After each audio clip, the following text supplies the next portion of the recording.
Hello everyone, मैं रीना राठी। आज हम लोग नया टॉपिक डिस्कस करेंगे, वो है डिबेंचर्स। मैंने लास्ट क्लासेस में इशू ऑफ शेयर से रिलेटेड कुछ पार्ट्स डाले थे और उसका वन शॉट भी पोस्ट किया था। आपको किसी भी तरह से कोई भी प्रॉब्लम लग रही हो, आप मुझे कमेंट बॉक्स में मेंशन कर सकते हो। बट इशू ऑफ डिबेंचर को स्टार्ट करने से पहले मेरी रिक्वेस्ट है कि आप इशू ऑफ शेयर्स को अच्छे से कर लो। इशू ऑफ डिबेंचर आप ये कह सकते हो कि वो बाप है तो ये बेटा है, इतना इजी है। ओके, बट आपको पहले आना चाहिए अच्छे से। इशू ऑफ डिबेंचर्स आज मैं आपको क्लियर करूंगी कि कैसे करना है और शेयर्स और डिबेंचर्स में क्या डिफरेंस है।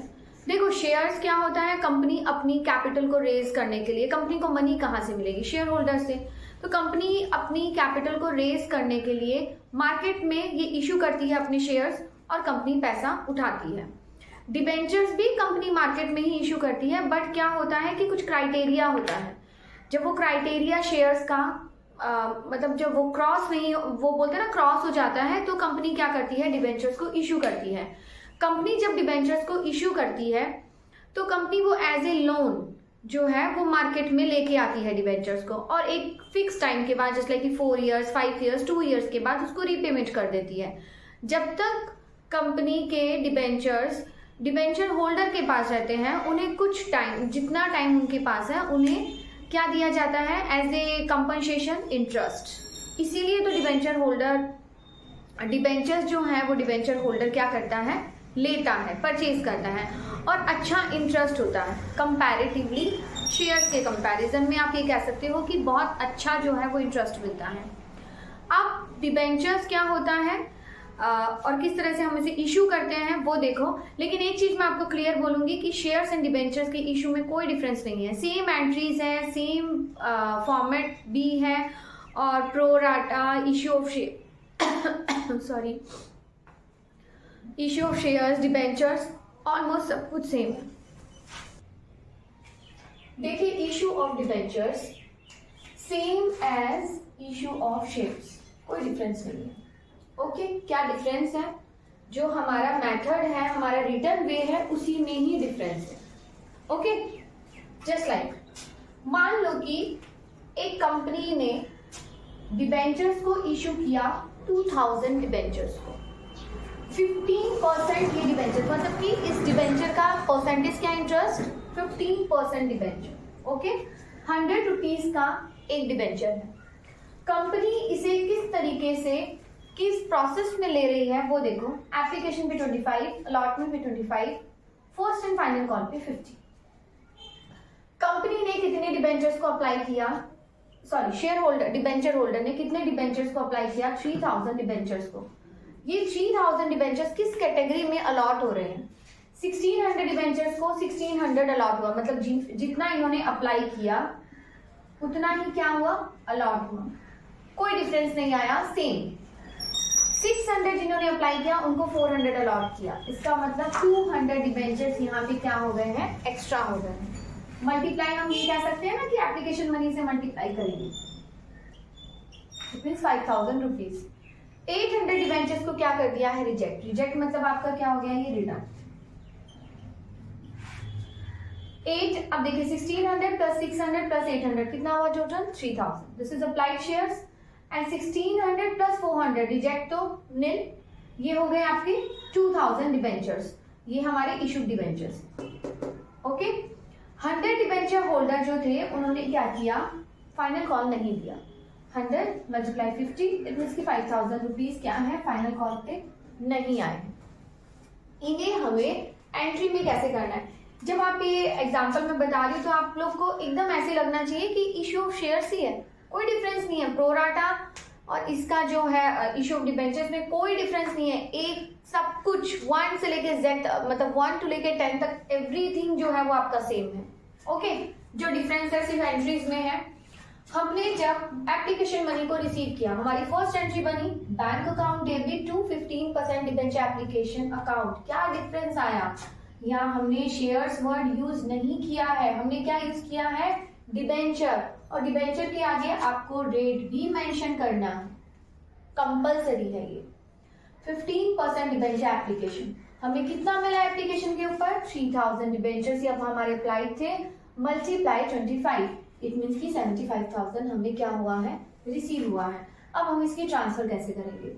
Debenture application account debit 75,000 to 15% debenture, ये हमारे ओरिजिनल शेयर्स हैं, मतलब कि हमारे 2000 डिबेंचर्स ये हमारे इशू शेयर्स हैं, मल्टीप्लाई 25 हो गया 50,000। हमने अलॉटमेंट में कितना डाला? 200 जो हमारे एक्स्ट्रा शेयर्स थे इस कैटेगरी में, मल्टीप्लाई 25 मतलब कि 5000। रिजेक्ट कितने हुए?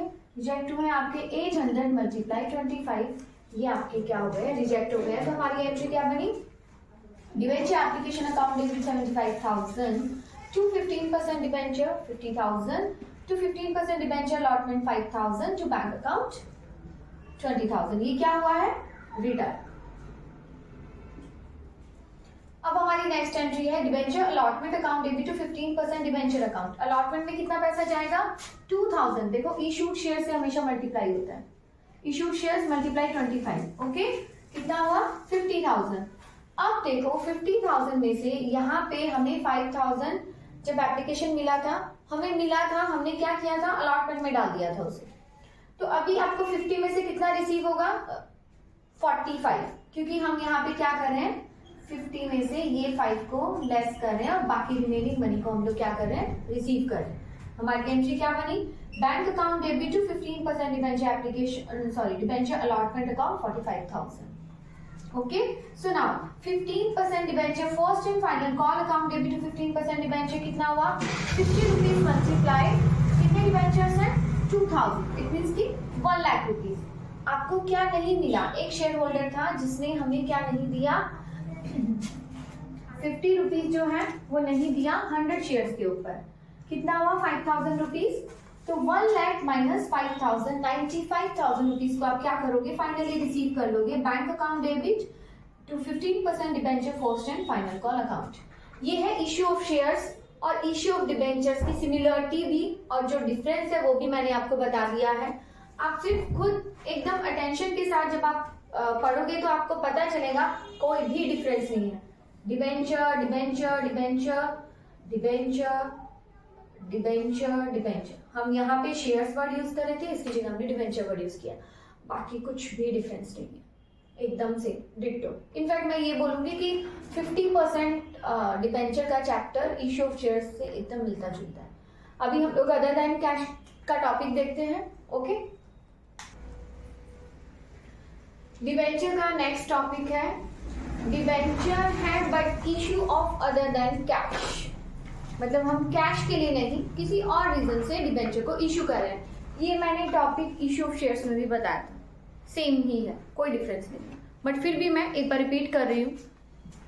डिबेंचर्स में फर्स्ट है issue of debenture to promoter. कौन होता है प्रमोटर? जो डिबेंचर्स को परचेज करने के लिए पब्लिक में प्रमोट करता है, तो उसके लिए उसको क्या दिया जाएगा?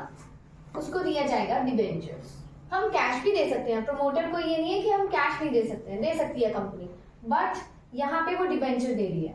इसे हम क्या बोलेंगे? इनकॉर्पोरेशन कॉस्ट या फिर formation expense account debit to 10% debenture account. मैंने यहाँ पे 10% क्यों लिया? हम 12% भी ले सकते हैं, जो भी आपको सम में दे। 10 बोले तो 10, 15 तो 15, 12 तो 12, जो भी सम में बोले। अब है issue of debenture to underwriter. जब अंडर राइटर को डिबेंचर्स को इशू किया जाता है तब क्या एंट्री होती है? Underwriting commission account debit to underwriter. Underwriting commission is expense for company, that's why debit to underwriter. उसको ड्यू की एंट्री पास करें, दैट्स व्हाई हमने अंडर राइटर को क्या किया? क्रेडिट। नेक्स्ट एंट्री में क्या हो रहा है? अंडर राइटर को हम डिबेंचर्स इशू कर रहे हैं, ये है ड्यू की एंट्री, ये है इशू की एंट्री। हमने क्या किया? अंडर राइटर को कैश देने के बजाय क्या किया? अंडर राइटर को डिबेंचर दिया। Underwriter account debit to 10% debenture. Underwriter वो होता है जो कंपनी के डिबेंचर्स को सेल करवाने के लिए, कंपनी के डिबेंचर्स को सेल करवाने के लिए क्या करता है? गारंटी देता है कि यदि कंपनी के डिबेंचर होल्डर ने नहीं लिए, मतलब पब्लिक नहीं ली, तो वो परचेज कर लेगा। तो अंडर राइटिंग कमीशन उसे दिया जाता है, किस फॉर्म में? डिबेंचर के फॉर्म में। अब है issue of debenture to vendor. जब हम डिबेंचर्स किसको इश्यू कर रहे हैं? वेंडर को। मान लो कि आपने कोई एसेट परचेज की, आपकी एंट्री बनेगी fixed asset account debit to vendor, vendor से मान लो हमने जो एसेट परचेज की है वो 5,50,000 की है, तो हम वेंडर को क्या कर सकते हैं, कैश भी दे सकते हैं, हम वेंडर को बाद में भी कैश दे सकते हैं, ठीक है। बट अभी हम यहाँ पे क्या कर रहे हैं, डिबेंचर्स इशू कर रहे हैं और इसमें 3 कैटेगरीज है, क्या, at par, at premium and at discount. Okay, then first situation में ये है कि मान लो आपका एक डिबेंचर 100 रुपीज का और हम 100 रुपीज वाले ही डिबेंचर्स दे रहे हैं, ठीक है, वेंडर को। तो vendor account debit to 10% debenture. अब मान लो कि मुझे डिबेंचर्स देने हैं 100 रुपीज का, तो मेरे कितने डिबेंचर्स हुए, 5,500 डिबेंचर्स मुझे देने पड़ेंगे, मल्टीप्लाई 100 देन 5,50,000 की पेमेंट हो जाएगी। एंट्री क्या बना, vendor account debit to 10% debenture 5,50,000। अब मान लो कि एक डिबेंचर जो है वो 100 रुपीज का है, बट हमने 10 रुपीज प्रीमियम पे दिया है, मतलब आपका एक डिबेंचर कितने रुपए का जा रहा है, 110 का। तो आपकी अमाउंट क्या बनती है यहाँ पे, सॉरी आपके डिबेंचर्स कितने बनते हैं, 5,000। मतलब कि आप 5,000 multiply 100, sorry 5,000 multiply 100 and 5,000 multiply 10, दोनों का टोटल मिला के आपका 5,50,000 का पेमेंट हो रहा है। क्लियर, ये हो गया आपका प्रीमियम सिचुएशन। मान लो कि आप ऐसे डिबेंचर्स दे रहे हो जो डिस्काउंट वाले हैं, मतलब कि डिस्काउंट पे हमने इशू किया है।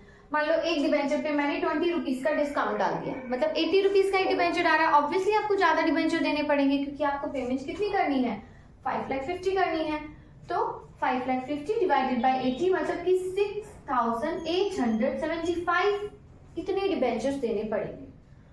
कैसे, 6,875 मल्टीप्लाई 100 मतलब कि 6,87,500 के हमने डिबेंचर दिए, बट उसमें से इतना तो डिस्काउंट ही हो गया, फाइनल पेमेंट चली गई। कैसे, 6,875 मल्टीप्लाई 20, तो ये आपका इतना डिस्काउंट हो गया, बाकी आपने क्या कर दी, पेमेंट कर दी। क्लियर। तो issue of shares and other than cash, ये दोनों पॉइंट्स आपको मैंने क्लियर कर दिए हैं। इफ एनी डाउट तो मुझे आप कमेंट बॉक्स में मेंशन कर सकते हो, और बहुत इजी चैप्टर है, और मैं तो यही बोलूंगी कि इफ एग्जाम में आए इसे 100% अटेम्प्ट करो। इसलिए भी अटेम्प्ट करना जरूरी है बिकॉज एक तो ये कम टाइम कंज्यूम करता है, आप आराम से, जहाँ तक मेरा एक्सपीरियंस रहा है, आज मुझे 13 ईयर्स हो गया यहाँ पे बीरपाड़ा, मैं वेस्ट बंगाल में कोचिंग दे रही हूँ और मुझे 13 ईयर्स हो गया, और 13 ईयर्स में मैंने देखा है कि डिबेंचर का चैप्टर मैक्सिमम 10 मिनट से ऊपर नहीं लेता। अच्छे से अच्छा स्टूडेंट भी यदि करेगा तो वो 5 to 7 मिनट में सम को कर लेगा। और आता क्या है, फुल चैप्टर को ये फॉर्म में पूछता है, जैसे लाइक कि फर्स्ट पॉइंट में आ गया इश्यू ऑफ शेयर्स, सेकंड में आ गया अदर देन कैश, थर्ड में आ गया कोलेटरल सिक्योरिटी, नंबर 4 में इंटरेस्ट का डाल देता है या रिडम्पशन का डाल देता है। तो इस तरीके से वो फुल चैप्टर को कवर करता है और बहुत अच्छा सम बनता है, इजी है, आराम से स्कोर ले सकते हो इसमें फुल मार्क्स। सो प्लीज आप इसे जरूर अटेम्प्ट करें, और प्लीज मेरे चैनल को लाइक और सब्सक्राइब करें। आप मेरे चैनल को सब्सक्राइब नहीं करेंगे आपको नोटिफिकेशन नहीं मिलेगा, और शेयर करें मैक्सिमम। मैं कोशिश कर रही हूँ कि सारे इंपॉर्टेंट पॉइंट्स कवर करूँ। Thank you so much.